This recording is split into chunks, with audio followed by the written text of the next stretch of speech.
First of all, I want to thank the organizing team for giving me this opportunity. My topic is concurrent chemotherapy regimen selection. So, we have already discussed these things that concurrent chemotherapy, chemoradiotherapy, whenever feasible, is better as compared to sequential chemoradiation. And these are the indications which have already been discussed, where in locally advanced unresectable lung cancer, this concurrent CTRT is used. So we know that before 1990s, RT alone was the definitive treatment for these unresectable cancer, but with very dismal outcomes. 5-year overall survival was not more than 10%. But now standard of care is concurrent chemoradiation and with addition of maintenance immune checkpoint inhibitor. The principle of combined chemoradiation, we all know that chemotherapy acts not only as radiation sensitizer, but also takes some control of distant metastasis. So these are various meta-analyses which time and again showed that chemo-radiation combined modality treatment is better than RT alone. I am not going into detail of all these things, this has been discussed. So these are the various regimens which are approved for as combined CTRT chemotherapy partner. So for non-squamous histologies, combination of pemetrexed along with cisplatin or carboplatin and paclitaxel, carboplatin and cisplatin etoposide, these are approved. But besides this, there are certain other regimens like irinotecan along with platinum. These are also used in various trials and shown their efficacy. For squamous histologies, we know that pemetrexed does not work, so combination of paclicarbo or cisplatin etoposide is used. So this is from the ESMO recommendation. The chemotherapy partner should be based on cisplatin. So always we should prefer cisplatin-based combination chemotherapy, but we know that we always take into account many factors, patient-related factors, comorbidities, and certain other factors which I will discuss later on. So these are certain phase 2 trials which have shown in mostly single-arm studies and which showed efficacy of various chemotherapy regimens as CTRT. But I will discuss certain randomized phase 2, phase 3 studies.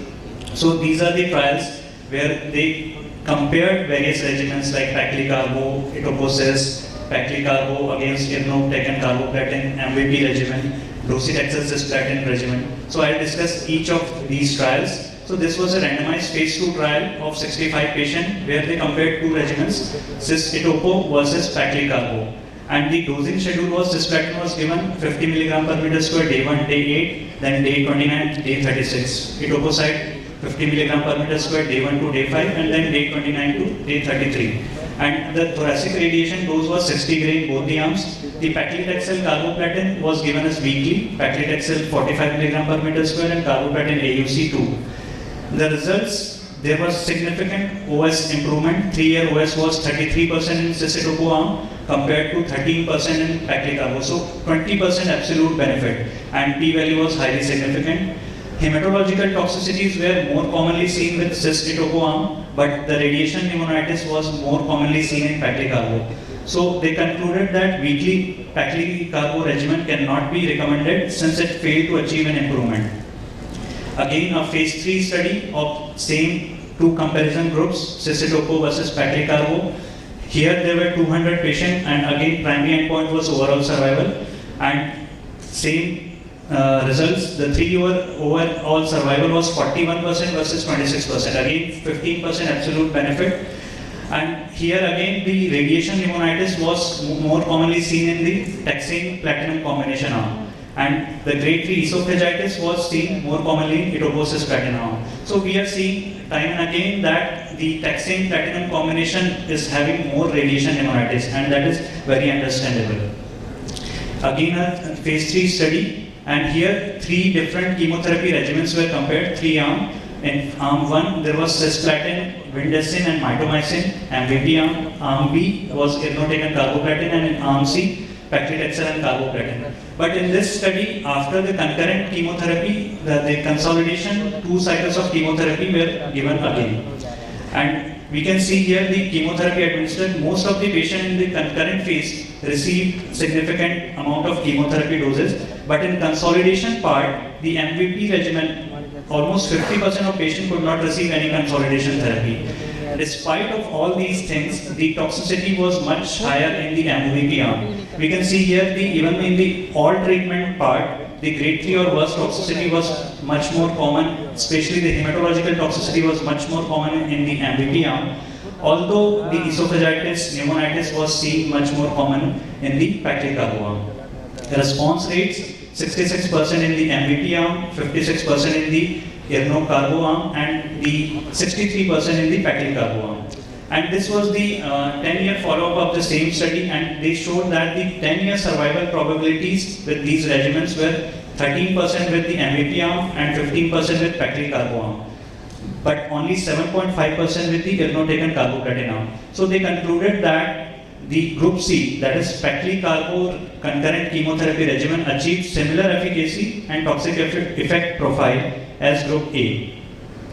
This is again a phase 3 study which compared two regimens. One was the MVP and another was again taxane plus platinum, but here the taxane was docetaxel. They again showed that we can see the overall survival and PFS curves are nearly similar, and toxicity, the hematological toxicity was much more commonly seen with the MVP arm, but dysphagia and pneumonitis, both the toxicities were commonly seen with the taxane platinum combination. Now coming to the adenocarcinoma part, we know that pemetrexed works in adenocarcinoma. So there is a phase 3 trial PROCLAIM study which compared pemetrexed cisplatin as concurrent chemotherapy against etoposcisplatin. So this was a superiority study designed to show whether pemetrexed cisplatin is superior to etoposcisplatin, but this was not proven. The median overall survival with PEMCIS was 26.8 months compared to 25 months with etoposcisplatin. So there, and statistically it was not significant. Similarly, PFS also, there was no statistical difference.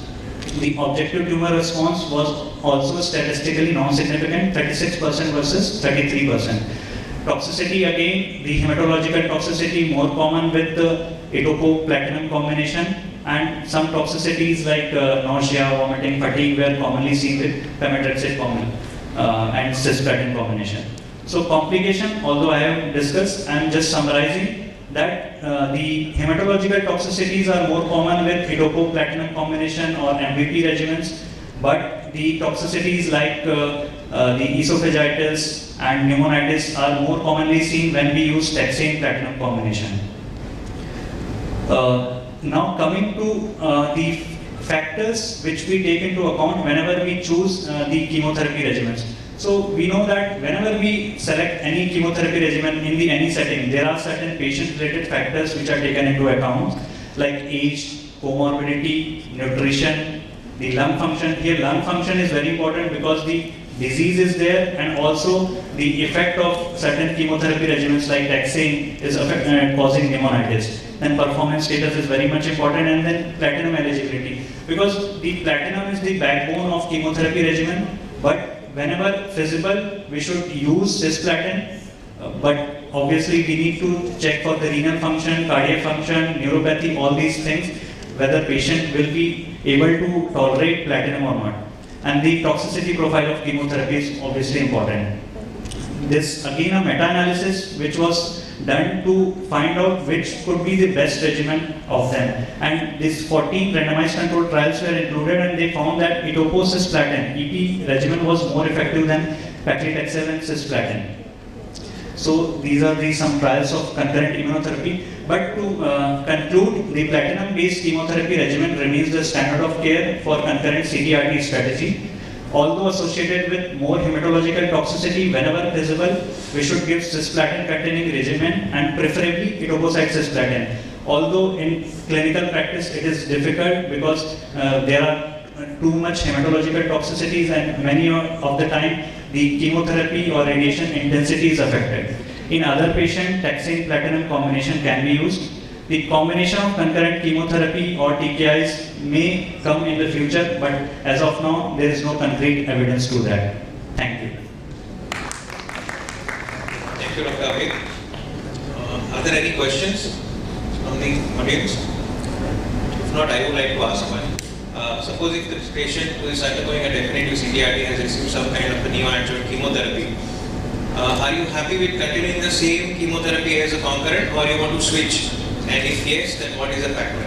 Sir, again, there are so many factors. Like one thing, definitely I would to take into account whether patient, how much was the response to that chemotherapy in neoadjuvant setting, and also other factors like whether patient can tolerate other regimens or not.